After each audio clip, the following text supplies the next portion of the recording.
Tottenham Hotspur fans, now we know. We've all been waiting a few months to find out what is going to change since the Lewis family ousted Daniel Levy and Enic decided to double down on owning the club by refusing bids from elsewhere.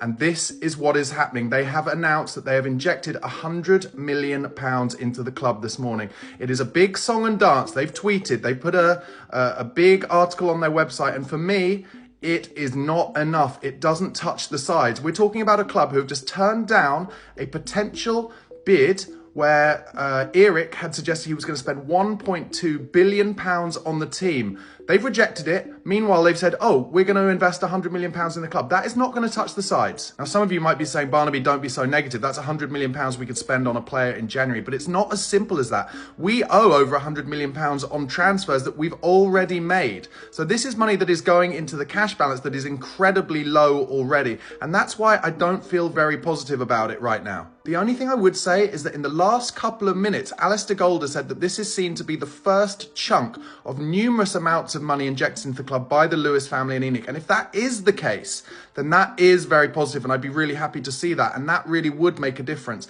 But at the moment, I just can't see how the club can announce it every single time they just put in £100 million, which, let's face it, in the modern day Premier League, it's nothing. It doesn't get you anything. And Spurs are renowned really for spending £100 million on 4 or 5 different players. Tottenham need more players at £100 million level now, and I cannot see them spending it all on one player. Listen, to conclude, it's never a negative to have money injected into the club, but don't forget Enic are an investment fund, and my fear is that nothing is going to change and that they sacked Daniel Levy because they knew he was able to take the heat. But I think if proper investment, by which I mean £500 million to £1 billion, isn't made on the pitch in terms of upping the wage structure very soon, then Enic will be the subject of more protests. It won't take long for the Spurs fans who want genuine change to make their voices heard.